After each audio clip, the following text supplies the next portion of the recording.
اور کہاں سے آئے ہو اور آگے کدھر کا ارادہ رکھتے ہو؟ تب فرعون نے اسے اپنا نام اور مقام بتایا اور کہا کہ میں شوق سیاحت میں نکلا ہوں۔ تب حامان بولا کہ میں بھی تمہارے ساتھ چلوں گا اور سیر کروں گا۔ چنانچہ دونوں ملعون وہاں سے اکٹھے چلے اور مصر میں پہنچے۔ تب خربوزوں کا موسم تھا، چنانچہ بھوک کی وجہ سے دونوں ایک کھیت میں پہنچے اور خربوزوں والے سے کھانے کا سوال کیا۔ تب خربوزے والے یعنی کھیت کے مالک نے کہا کہ میں تمہیں ایک شرط پر کھانے کو دوں گا، اگر تم میرے خربوزے شہر لے جا کر بیچ آؤ تو بدلے میں تمہیں کھانے کو کچھ بطور اجرت دوں گا۔ چنانچہ فرعون نے حامان کو وہیں چھوڑا اور خود گدھوں پر خربوزوں سے بھرے بورے لاد کر شہر کی طرف چل دیا۔ جب وہ شہر کے دروازے پر پہنچا تو دروازے پر کھڑے پہرے داروں نے روک لیا اور پوچھا کہ ان بوروں میں کیا ہے؟ فرعون نے کہا کہ خربوزے ہیں۔ چنانچہ پہرے داروں نے کہا کہ ان میں سے کچھ خربوزے یہاں رکھ دو اور جاؤ۔ فرعون نے کہا کہ یہ میرے مالک کے ہیں، اس نے مجھے بیچنے کے واسطے دیے ہیں اور میں اس کا غلام ہوں، سو میں بنا اس کی اجازت یہ کسی کو مفت نہیں دے سکتا۔ پہرے داروں نے کہا کہ اگر ایسا نہ کرو گے تو ہم ہرگز تمہیں شہر میں داخل ہونے کی اجازت نہیں دیں گے۔ لہٰذا فرعون نے کوئی راہ دوسری نہ پائی تو ان میں سے چند خربوزے پہرے داروں کو بطور رشوت ادا کیے اور شہر میں داخل ہوا۔ شہر میں بھی صورتحال کچھ ایسی ہی دیکھی۔ شہر کے اندر جانے پر اسے بازار میں گشت پر مأمور سپاہیوں نے روکا اور اس کے مال کی بابت دریافت کیا۔ فرعون کے بتانے پر ان لوگوں نے بھی ویسا ہی کیا جیسا دروازے پر مأمور پہرے داروں نے کیا تھا۔ پھر جو مال بچا اسے بیچنے کے لیے وہ مناسب جگہ کی تلاش کرنے لگا، لیکن کوئی دکاندار اسے اپنی دکان کے سامنے اپنا مال لگانے کی اجازت نہ دیتا بنا کچھ دیے ہوئے۔ چنانچہ یہاں بھی کچھ خربوزے دیے اور ایک دکان کے آگے اپنا مال بیچنے کو بیٹھ گیا۔ دکاندار نے اس سے کہا کہ یہاں لوگ زرباتی سے بھی پھل، سبزی اور ترکاری وغیرہ خریدتے ہیں اور کچھ نقد پیچھے نہیں رکھتے، یعنی اگر کسی کے پاس ایک چیز یا جنس ہے تو وہ اس میں سے جتنی مقدار تمہیں دے گا بدلے میں تم سے اتنی ہی مقدار میں تمہارا مال یا جنس خرید لے گا اور اس پر کوئی نقدی باقی نہ رہے گی، یعنی اگر تمہارا مال قیمت میں زیادہ ہو تب بھی، اور یہی ہمارے معاشرے کا دستور ہے۔ الغرض فرعون نے سارے خربوزے مختلف اجزاء اور اجناس کے بدلے میں بیچے اور شہر سے واپس چلا اور کھیتوں کے مالک کو جو کچھ کمایا تھا دیا اور اس کے گدھے اس کے حوالے کیے اور کہا کہ مجھے یہ کام پسند نہیں آیا، اور واپس شہر کی طرف چل پڑا اور شاہ مصر کے سامنے ایک عرضی پیش کی اور کہا کہ میں غریب الوطن ہوں، لہٰذا مجھے اپنے شہر میں رہنے کی اجازت دی جائے۔ اور بعضوں نے کہا کہ جب اس نے شہر میں یہ صورتحال دیکھی تو واپس جانے کی بجائے شہر میں ہی رک گیا اور ایک قبرستان میں قیام کیا۔ اسے وہاں رہتے ابھی چند دن ہی ہوئے تھے کہ کچھ لوگ قبر نکالنے آ گئے۔ فرعون نے ان سے کہا کہ میں اس گورستان کا داروغہ ہوں، لہٰذا اگر تم یہاں قبر نکالنا چاہتے ہو تو اس کے لیے ایک سونے کا سکہ مجھے دینا ہوگا، تبھی قبر نکالنے کی اجازت دوں گا۔ فرعون کی اس بات پر لوگ حیران ہوئے اور کہا کہ ایسا کیسے ممکن ہے کہ ابھی چند دن پہلے تک تو ایسا کچھ نہیں تھا۔ فرعون نے کہا کہ اب سے ایسا ہی ہوگا، میں اس قبرستان کا داروغہ ہوں، پس اب بنا میری اجازت نہ تو تم یہاں قبر نکال سکتے ہو اور نہ ہی مردہ دفن کر سکتے ہو جب تک کہ تم لوگ مجھے ایک سونے کا سکہ بطور خراج ادا نہ کر دو گے۔ تب چاروں ناچار ان لوگوں نے ایک سکہ سونے کا فرعون کو ادا کیا اور اس کے بعد قبر نکالی۔ اس کے بعد اس کا یہ سب چل نکلا۔ فرعون اسی قبرستان میں رہتا اور ہر آنے والی میت کو دفنانے اور قبر نکالنے کے لیے ایک سکہ سونے کا وصول کرتا، اور بعض نے کہا کہ وہ مرنے والے کی حیثیت کے مطابق رقم وصول کیا کرتا تھا۔ ذکر کیا گیا ہے کہ ایک بار شہر میں کوئی وبا پھیلی جس سے بہت زیادہ لوگوں کی موت واقع ہو گئی، اور اسی طرح سے فرعون کے پاس بہت سارا مال اکٹھا ہونا شروع ہو گیا۔ ناظرین، روایت میں ہے کہ ایک بار شہر کا وزیر مر گیا۔ جب درباری اسے دفنانے کے واسطے لے کر گئے تو فرعون نے پوچھا کہ کون مرا ہے؟ تب ان لوگوں نے بتایا کہ شہر کا وزیر۔ فرعون نے جب ان سے رقم کا مطالبہ کیا تو وہ لوگ بڑے حیران ہوئے اور کہا کہ یہ کیسا قانون ہے؟ فرعون نے کہا کہ میں اس قبرستان کا داروغہ ہوں، اور ایک عرصے سے یہیں پر ہوں اور یہ خراج میں سب سے وصول کرتا ہوں۔ چنانچہ شہر کے لوگوں نے اس کی بات کی تائید کی اور کہا کہ ایسا ہی ہے تو کافی عرصے سے یہ یہیں پر رہتا ہے اور ہر آنے والی میت کو دفنانے اور قبر نکالنے کے لیے خراج وصول کرتا رہتا ہے۔ الغرض جب درباریوں نے یہ معاملہ دیکھا تو فرعون کو پکڑ کر شاہ مصر کے پاس لے گئے اور ساری تفصیل سے اسے آگاہ کیا۔ تب شاہ مصر نے فرعون سے پوچھا کہ یہ سب کیا معاملہ ہے، تمہیں اس کام پر کس نے رکھا؟ تب فرعون نے اول تا آخر اپنے شہر میں آنے اور شہر کے حالات کے بارے میں تفصیل بیان کی اور اس کے بعد نہایت ہی ادب سے کہا کہ جب میں نے آپ کے شہر کے یہ حالات دیکھے تو مجھے لگا کہ اس شہر میں کوئی قانون نہیں ہے، جس کے پاس جس قدر اختیار ہے اور طاقت ہے وہ اتنا ہی لوگوں کو لوٹ رہا ہے۔ میں ایک غریب الوطن اور نہایت ہی غریب آدمی تھا، میری قوت بازار میں بیٹھنے کی نہ تھی، اس لیے میں قبرستان میں بیٹھ گیا اور لوگوں سے خراج وصول کرنے لگا۔ نہ کسی نے میرے اس کام پر کوئی احتجاج کیا اور نہ ہی کوئی شکایت کی، اور جو حالات شہر کے تھے اس میں لوگ شکایت لے کر کہاں جاتے کہ اس میں بھی شکایت درج کروانے والوں کو بھی انہیں کچھ نہ کچھ دینا پڑتا، اس لیے لوگوں نے کم دے لینا مناسب خیال کیا۔ چنانچہ شاہ مصر نے فرعون کی گفتگو سے اسے ایک دانا اور دور اندیش فرد خیال کیا اور اس سے پوچھا کہ کیا تم اس شہر کے حالات کو بہتر بنا سکتے ہو اگر تمہیں اس کا اختیار دے دیا جائے تو؟ فرعون نے اس بات کی حامی بھر لی اور کہا کہ اگر ایسا ہو جائے کہ مجھے صاحب اختیار بنا دیا جائے تو میں اس شہر مصر کو ان سارے فتنوں سے بالکل صاف کر دوں گا۔ الغرض شاہ مصر نے فرعون کو مرنے والے وزیر کی جگہ پر مأمور کیا اور تمام تر اختیارات شہر کے فرعون کو دے دیے گئے۔ چنانچہ فرعون نے مصر کا وزیر مقرر ہوتے ہی حامان کو اپنے پاس شہر میں بلوا لیا اور اسے اپنا ساتھی مقرر کر دیا۔ بعد اس کے جو بھی خراج شاہی سپاہی اور دربان وغیرہ دکاندار، تاجر اور عام رعایا سے وصولتے تھے سب بند کیے گئے۔ اس کے بعد اس نے اعلان کروا دیا کہ کسی بھی شخص کو کوئی بھی شکایت ہو تو وہ میرے دربار میں حاضر ہو سکتا ہے، ہر شخص کی فریاد بلا تفریق سنی جائے گی اور اسے پورا انصاف دلایا جائے گا۔ فرعون کے اس فیصلے سے شہر کے دکاندار، تاجر اور عام رعایا سب بہت خوش ہوئے کہ ایک اضافی خراج اور رشوت دینے سے ان کی جان ہی چھوٹ گئی۔ اب انہیں اپنے مال پر فائدہ ہوتا نظر آنے لگا، اس لیے لوگوں کے دلوں میں فرعون کے لیے عزت اور احترام اور محبت پیدا ہو گئی۔ تب فرعون نے حامان سے کہا کہ میں چاہتا ہوں کہ اہل مصر مجھ سے اور بھی زیادہ محبت کریں اور میری عزت لوگوں کی نظر میں اور بھی زیادہ بڑھے اور شہر کے لوگ مجھے نعوذ باللہ درجے میں خدا کے برابر سمجھنا شروع کر دیں اور میں دعوی خداوندی کر دوں اور سب لوگ مجھے پوجیں۔ تب حامان ملعون نے کہا کہ ابھی ایسا ممکن نہیں ہے، اگر تو ایسا چاہتا ہے تو پہلے آہستہ آہستہ خلقت شہر کو اپنے ہاتھ میں لا، تاکہ جب تو دعوی خداوندی کرے تو زیادہ لوگ تیری طرفداری کرنے والے ہوں۔ تب فرعون ملعون نے کہا کہ اس کی کیا تدبیر بھلا ہو سکتی ہے، کیونکہ شہر کے سب لوگ ابھی تک یوسف بن یعقوب علیہ السلام کے دین پر مستحکم تھے، میں کس طرح سے انہیں اس طرف لا سکتا ہوں؟ چنانچہ اس بارے میں مل کر کوئی تدبیر کرنے لگے اور بہت سوچ بچار کے بعد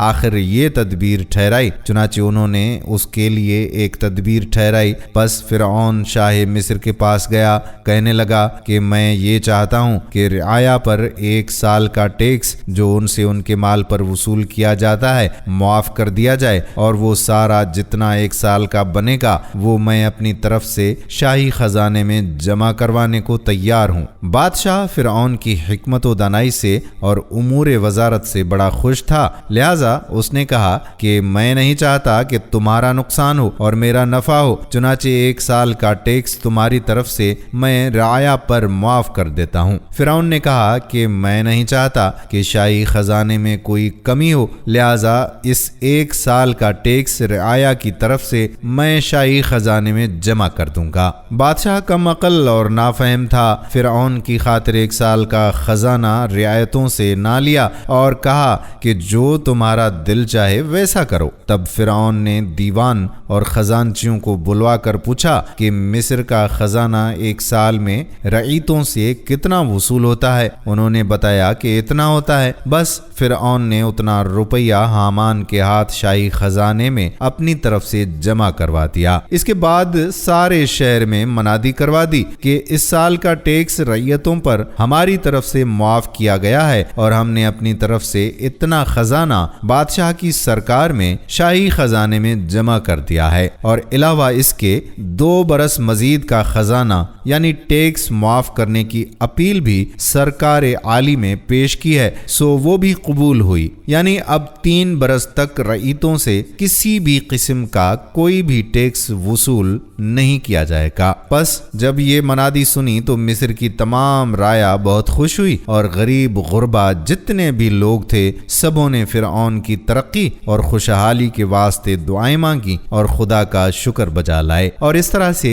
رعیتوں میں فرعون کی نیکی اور فراخ دلی کے چرچے ہونے لگے، اور رعایا کی نظر میں اس کی عزت اور قدر و منزلت بڑھتی چلی گئی۔ پس 3 برس کا ٹیکس معاف ہونے کی وجہ سے مصر کی رعایا کو فراغت ہوئی۔ کچھ عرصے کے بعد شاہ مصر مر گیا، اور کوئی والی وارث اس کا تھا نہیں جو تخت پر بیٹھتا اور امور سلطنت کو سنبھالنا شروع کرتا۔ بس بادشاہ کو دفنانے کے بعد 3 روز تک تعزیت کی، اور چوتھے روز تمام شہر کے لوگ، قاضی، مفتی، عالم، فاضل، غریب غربا، چھوٹے بڑے، سب شاہی دربار میں حاضر ہوئے اور اس بات پر غور و فکر کرنے لگے کہ اب تخت شاہی پر کس کو بٹھایا جائے، کیونکہ بنا بادشاہ کے ملک ایسے تھا جیسے کہ بنا سر کے دھڑ۔ چونکہ ان لوگوں نے فرعون سے نیکی دیکھی تھی کہ 3 برس کا خزانہ رعیتوں پر معاف کر دیا گیا تھا، اور وہ سارا 3 برس کا خزانہ اپنی طرف سے شاہی خزانے میں داخل کیا تھا، اور علاوہ اس کے کہ وہ سارے ٹیکس بھی معاف کیے تھے جو شاہی سپاہی عوام سے بے وجہ لوٹتے تھے، اس لیے سب اس سے خوش تھے اور اسے اپنا خیر خواہ گردانتے تھے۔ پس سبھی لوگوں نے یہ خیر خواہی دیکھ کر اس بات پر اتفاق کیا کہ فرعون ہی ہمارے لیے بہترین بادشاہ ہے، اور اس مردود کو تخت پر جا کر بٹھا دیا گیا۔ جب یہ ملعون مصر کا بادشاہ ہوا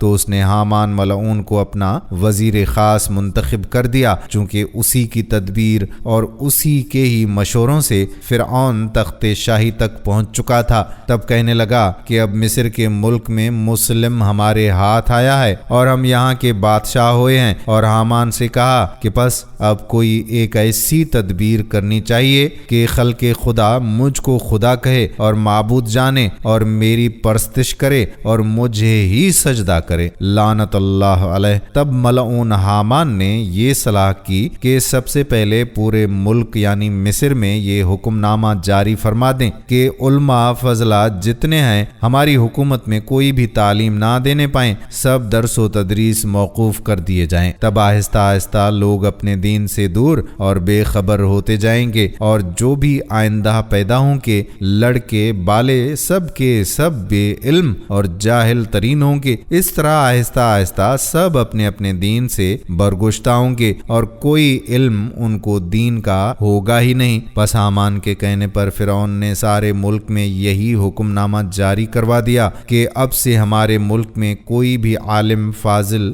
دین کی تعلیم ہرگز نہیں دے پائے، اور نہ ہی کوئی اور تعلیم، اور تمام درس و تدریس بند کروا دیے، اور حکم جاری کر دیا کہ جو کوئی بھی تعلیم سکھاتا دکھائی دیا گیا تو اسے قتل کر دیا جائے گا یا قید کر دیا جائے گا۔ بس اس طرح سے سارے ملک میں تعلیم و تعلم کا باب موقوف ہو گیا۔ چنانچہ اس خوف سے سب نے لکھنا پڑھنا چھوڑ دیا، اور عالموں میں سے جنہوں نے اس کی بات سے انکار کر دیا تھا ملعون نے انہیں قتل کروا دیا۔ اس کا نتیجہ یہ نکلا کہ تھوڑی ہی مدت میں تمام لوگ جاہل بن چکے تھے اور دین اسلام سے کوسوں دور ہو چکے تھے، اور اپنے خداوند واحد کو وہ بھلا کر مثل جانور ہو گئے تھے۔ مصر میں تب 2 قومیں آباد تھیں، ایک قوم قبطی اور دوسری قوم بنی اسرائیل تھی۔ قبطی قوم وہ قدیم مصری تھے جو حضرت یوسف علیہ السلام سے پہلے سے ہی مصر میں آباد تھے۔ بنی اسرائیل حضرت یعقوب علیہ السلام کی اولاد میں سے تھے، چونکہ حضرت یعقوب علیہ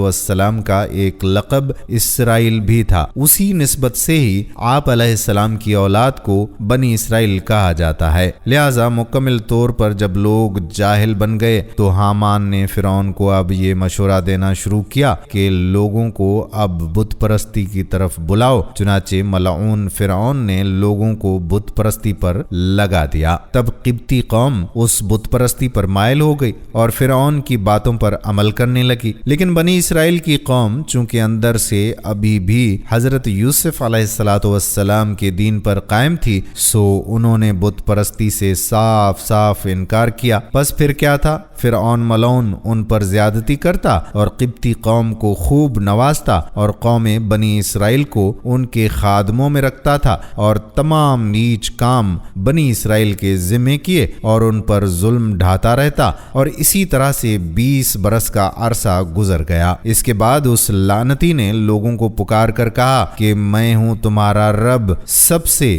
یعنی ان بتوں سے بھی بڑا خدا ہوں میں، سو سجدہ مجھے کرو اور معبود بھی مجھے ہی جانو اور میری ہی پرستش کرو، اور جو کوئی بھی ایسا کرے گا میں اسے نوازوں گا، اور جو اس کام سے انکار کرے گا اس کے ساتھ برا سلوک کیا جائے گا۔ پس قوم قبطی نے فرعون کو پوجنا اختیار کیا اور اسی طرح سے 40 سال کا اور عرصہ گزرا۔ اس کے بعد ان تمام بتوں کو توڑ ڈالا گیا اور کہا کہ اب سے میں تنہا تمہارا رب ہوں، بس صرف اور صرف میری ہی پرستش کرو۔ قبطی قوم جو فرعون کو پوجنے اور سجدہ کرنے والے تھے انہی پر خوب نوازش کیا کرتا تھا اور بنی اسرائیل کو تکلیف دیتا تھا کہ وہ حضرت یوسف علیہ السلام بن یعقوب علیہ السلام کے دین پر تھے، اور جزیہ کے عوض فرعون ان سے قبطیوں کی خدمت کرواتا اور تحقیر کرتا، اور جن کاموں کو حقیر سمجھتا تھا اور محنت اور بار اٹھانا، لکڑی چیرنا، گھاس کاٹنا، جھاڑو کشی کرنا اور گوہ گوبر پھینکنا، ان سب کاموں میں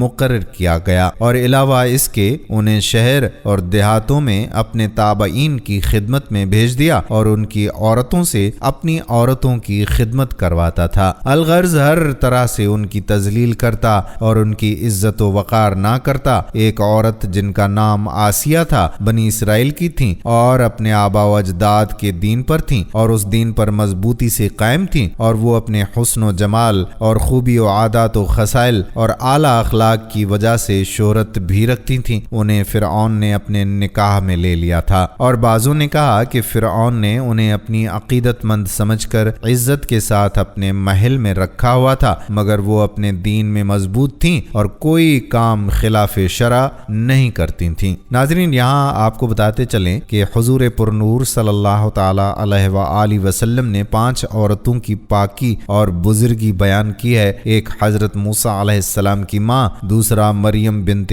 عمران اور حضرت خدیجۃ الکبریٰ بنت خویلد، حضور صلی اللہ علیہ وآلہ وسلم کی زوجہ محترمہ، اور ایک اپنی بیٹی حضرت فاطمہ الزہرا بنت محمد صلی اللہ علیہ وآلہ وسلم، اور حضرت بی بی آسیہ رضی اللہ تعالی عنہما اجمعین کی کہ یہ سب صالحین تھیں۔ الغرض قوم بنی اسرائیل کی ایک مدت تک فرعون کے عذاب میں اور اس کی قوم کی خدمت گزاری میں گرفتار رہی۔ مرد و عورت اس قوم کی خدمت گزاری اور بار برداری میں رہتے اور صبر کیا کرتے تھے، پھر بھی اپنے دین کے خلاف نہ چلتے اور دن رات اللہ رب العزت کی یاد اور استغفار میں مصروف رہا کرتے تھے اور خدائے واحد کی عبادت کرتے رہتے تھے۔ ناظرین، فرعون کے ہر ظلم و ستم اور ہر گناہ کے پیچھے سب سے جو بڑا کردار تھا وہ تھا حامان کا۔ مصر کی تاریخ میں جتنے بھی ظلم ڈھائے گئے اور جتنے بھی لوگوں کا قتل عام ہوا اور جتنے لوگوں کو بت پرستی کے اندر مبتلا کیا گیا اور جتنے لوگوں کو فرعون کو خدا نہ ماننے کی وجہ سے مروا دیا گیا، یہ تمام تر مظالم اس لعین حامان کی مشاورت اور حامان کے حکم پر کیے گئے تھے۔ بظاہر تو مصر کا بادشاہ فرعون تھا، لیکن فرعون جو بھی کوئی کام کیا کرتا تھا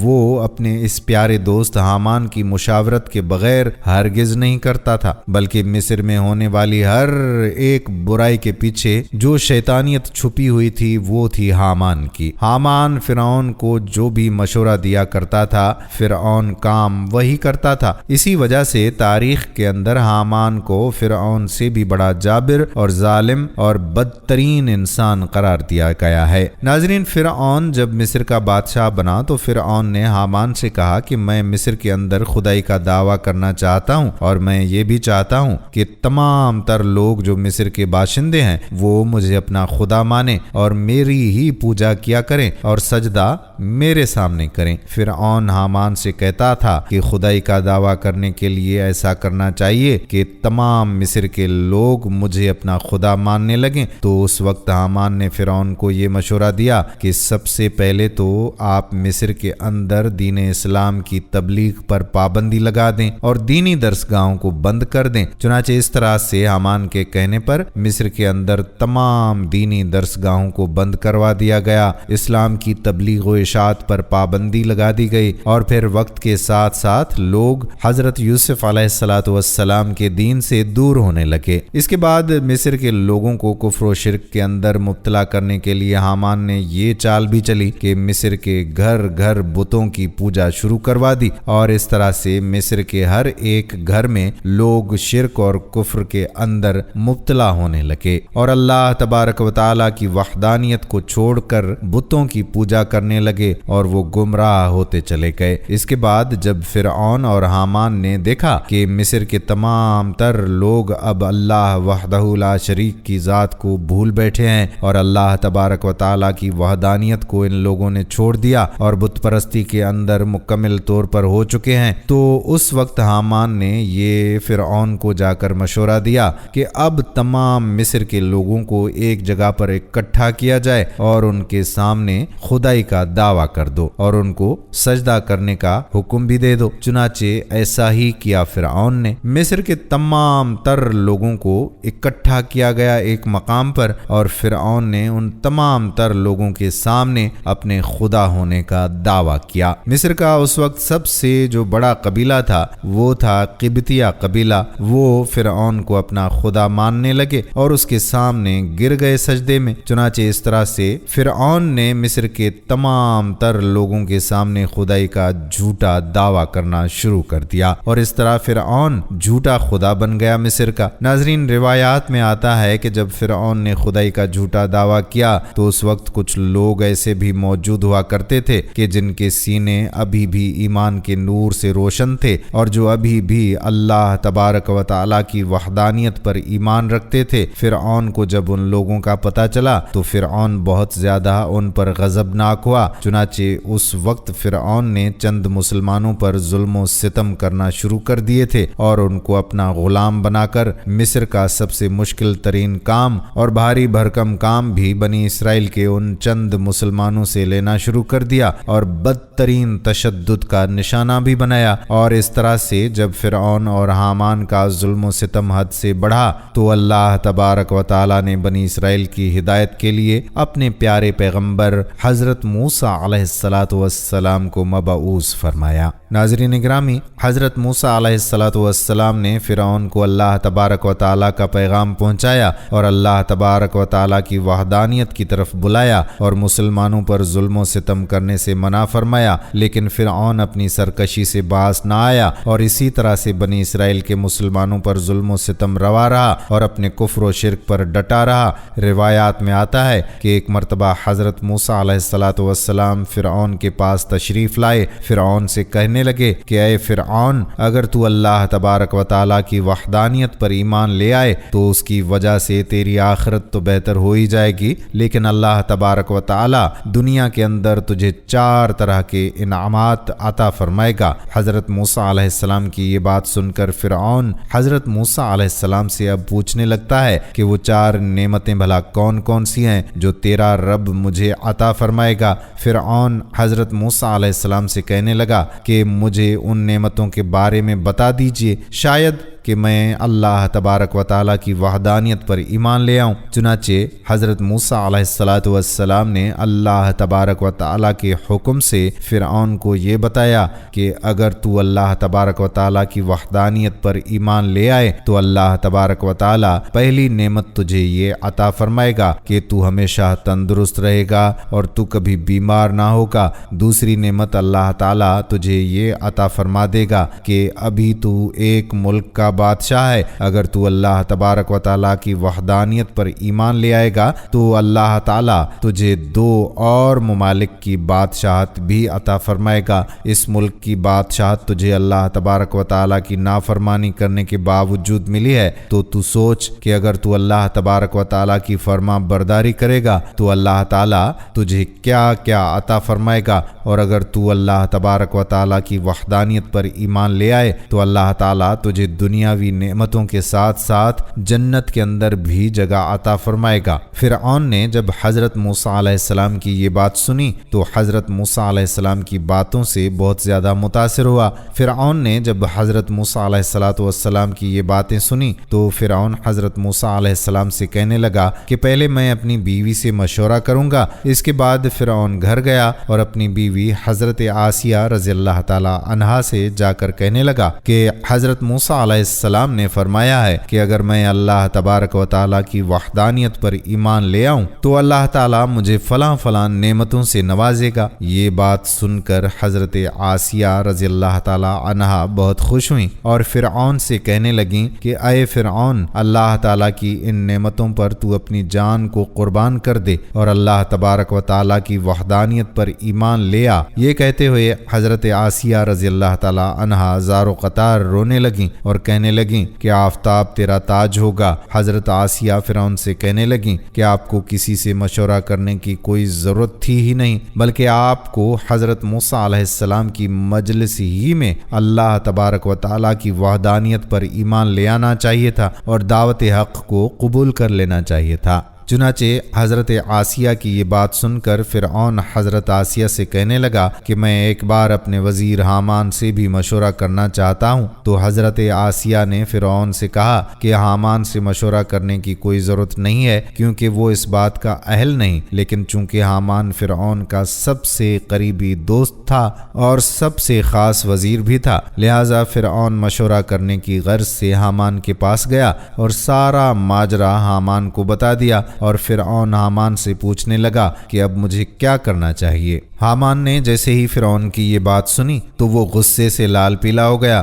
اور زار و قطار رونے لگا اور اپنے گریبان کو پھاڑنے لگا، اور حامان نے اپنی دستار کو اٹھا کر زمین پر مارا اور شور و غل کرنے لگا اور روتے ہوئے فرعون سے کہنے لگا کہ حضرت موسیٰ علیہ السلام نے آپ کی شان میں معاذ اللہ یہ گستاخی کیسے کی؟ آپ کی شان تو یہ ہے کہ تمام کائنات آپ کی وجہ سے چلتی ہے اور مشرق سے لے کر مغرب تک ہر چیز آپ کی تابع ہے، اور دنیا کے تمام بڑے بڑے بادشاہ آپ کے دربار میں سجدہ ریز ہوتے ہیں۔ حامان فرعون سے کہنے لگا کہ حضرت موسیٰ علیہ السلام نے آپ کی توہین کی ہے کہ آپ اللہ تبارک و تعالیٰ کی وحدانیت پر ایمان لے آئیں، جبکہ پوری دنیا پوری کائنات آپ کو سجدہ کرتی ہے اور آپ پوری دنیا کے رب ہیں۔ اس طرح حامان فرعون کو بگاڑنے لگا کہ آپ حضرت موسیٰ علیہ السلام کی بات مان کر ایک ادنا غلام بننا چاہتے ہیں اور خدا سے انسان بننا چاہتے ہیں، جبکہ یہ آپ کی بہت بڑی توہین ہے۔ اگر آپ نے اسلام قبول ہی کرنا ہے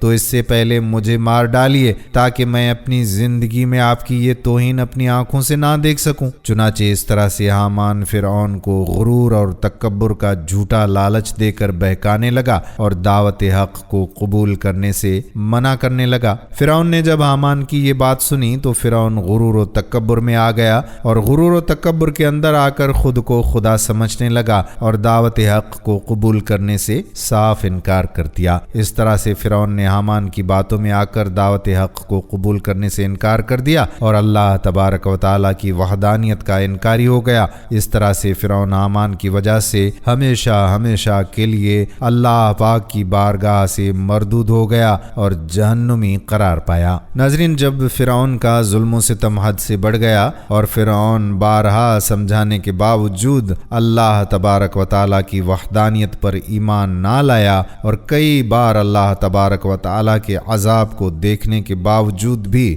دعوت حق کو قبول نہ کیا تو اللہ جل شانہ نے فرعون پر اپنا عذاب نازل کرنے کا ارادہ فرمایا اور فرعون کو غرق کرنے کا ارادہ فرمایا۔ اللہ تبارک و تعالی نے حضرت موسیٰ علیہ الصلوۃ والسلام کی طرف وحی نازل فرمائی کہ وہ قوم بنی اسرائیل کو لے کر مصر سے روانہ ہو جائیں۔ اللہ پاک فرعون پر اپنا عذاب نازل فرمانے والا ہے، چنانچہ حضرت موسیٰ علیہ الصلوۃ والسلام قوم بنی اسرائیل کو لے کر مصر سے روانہ ہو گئے۔ فرعون کو جب اس بات کا پتہ چلا کہ حضرت موسیٰ علیہ الصلوۃ والسلام تمام تر مسلمانوں کو لے کر مصر چھوڑ کر جا رہے ہیں، تو فرعون نے ایک بہت بڑا لشکر تیار کیا اور حضرت موسیٰ علیہ الصلوۃ والسلام کا پیچھا کرنے لگا، اور فرعون نے اپنے لشکر کو یہ حکم دیا کہ حضرت موسیٰ علیہ السلام اور موسیٰ علیہ السلام کے ساتھ جتنے بھی مسلمان ہیں ان میں سے کوئی بھی زندہ بچنا نہیں چاہیے، اور معاذ اللہ سب کو قتل کر دینا۔ چنانچہ ادھر جب حضرت موسیٰ علیہ السلام دریائے نیل کے کنارے پر پہنچے، پیچھے سے فرعون بھی اپنا لشکر لے کر پہنچ گیا۔ حضرت موسیٰ علیہ السلام کی قوم حضرت موسیٰ علیہ الصلوۃ والسلام سے کہنے لگی کہ آج ہمیں فرعون سے کوئی نہیں بچا سکتا۔ اس وقت حضرت موسیٰ علیہ السلام نے اپنی قوم کو تسلی دی اور فرمایا کہ اللہ تبارک و تعالی ہمارے ساتھ ہے۔ اس وقت اللہ پاک نے حضرت موسیٰ علیہ الصلوۃ والسلام کو اپنے عصا مبارک کو دریائے نیل کے کنارے پر مارنے کا حکم دیا۔ چنانچہ جیسے ہی حضرت موسیٰ علیہ الصلوۃ والسلام نے اللہ تبارک و تعالی کے حکم کے مطابق اپنے عصا کو دریائے نیل کے کنارے پر مارا تو دریائے نیل میں راستہ بن گیا، تو حضرت موسیٰ علیہ السلام اور ان کی قوم نے دریائے نیل کو آسانی کے ساتھ عبور کر لیا۔ ادھر جب فرعون دریائے نیل کے کنارے پر پہنچا تو فرعون بھی اپنے لشکر کو لے کر دریائے نیل کے اندر داخل ہو گیا۔ جب فرعون کا لشکر دریائے نیل کے بالکل بیچ میں پہنچا تو اللہ تبارک و تعالی نے دریائے نیل کو مل جانے کا حکم دیا، چنانچہ دریائے نیل اللہ پاک کے حکم کے مطابق فرعون کے لشکر کی طرف بڑھنے لگا۔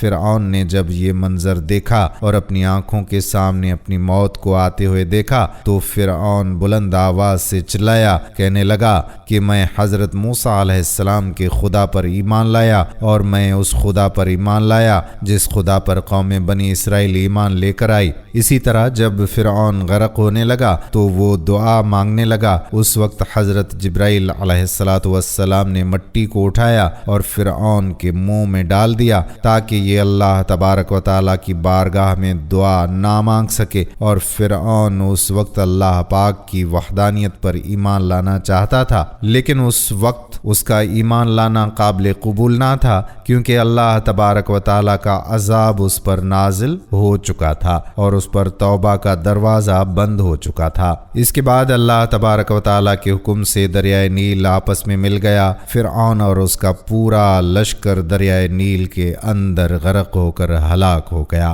آج بھی فرعون کی حنوط شدہ لاش عبرت کا نشان بنی مصر کے عجائب خانے میں محفوظ ہے۔ اس سارے واقعے کو اللہ تبارک و تعالی نے قرآن مجید فرقان حمید میں بیان کیا ہے، اور ہم بنی اسرائیل کو سمندر سے گزار لے گئے، پھر فرعون اور اس کے لشکر ظلم اور زیادتی کی غرض سے ان کے پیچھے چلے، حتیٰ کہ جب فرعون ڈوبنے لگا تو بول اٹھا کہ میں نے مان لیا کہ خداوند حقیقی اس کے سوا کوئی نہیں ہے جس پر بنی اسرائیل ایمان لائے، اور میں بھی سر اطاعت جھکا دینے والوں میں سے ہوں۔ جواب دیا گیا، اب ایمان لاتا ہے، حالانکہ اس سے پہلے تک تو نافرمانی کرتا رہا اور فساد برپا کرنے والوں میں سے تھا۔ اب تو ہم صرف تیری لاش ہی کو بچائیں گے تاکہ تو بعد کی نسلوں کے لیے نشانہ عبرت بنے، اگرچہ بہت سے انسان ایسے ہیں جو ہماری نشانیوں سے غفلت برتتے ہیں۔ ناظرین، ان آیات میں اللہ تعالیٰ نے ایک پیشن گوئی فرمائی ہے کہ ہم فرعون کی لاش کو محفوظ رکھیں گے تاکہ بعد میں آنے والے لوگوں کے لیے وہ باعث عبرت ہو، اور اپنے آپ کو خدا کہلانے والے کی لاش کو دیکھ کر آنے والی نسلیں سبق حاصل کریں۔ چنانچہ اللہ تبارک و تعالیٰ کا فرمان سچ ثابت ہوا اور اس کا ممی شدہ جسم 1858 عیسوی میں دریائے نیل کے قریب تبسیہ کے مقام پر شاہوں کی وادی سے اوریت نے دریافت کیا تھا، جہاں سے اس کو قاہرہ منتقل کر دیا گیا۔ ایلیٹ سمتھ نے 8 جولائی 1907 عیسوی کو اس کے جسم سے غلافوں کو اتارا تو اس کی لاش پر نمک کی ایک تہ جمی ہوئی تھی جو کھارے پانی میں اس کی غرقابی کی ایک کھلی علامت تھی۔ اس نے اس عمل کا تفصیلی تذکرہ اور جسم کے جائزے کا حال اپنی کتاب شاہی ممیاں 1912 عیسوی میں درج کیا ہے۔ اس وقت یہ ممی محفوظ رکھنے کے لیے تسلی بخش حالت میں تھی، حالانکہ اس کے کئی حصے شکستہ ہو گئے تھے۔ اس وقت سے ممی قاہرہ کے عجائب گھر میں ہے اور سیاحوں کے لیے سجی ہوئی ہے۔ اس کا سر اور گردن کھلے ہوئے ہیں اور باقی جسم کو ایک کپڑے میں چھپا کر رکھا ہوا ہے۔ محمد احمد عدوی لکھتے ہیں کہ اس نعش کی ناک کے سامنے کا حصہ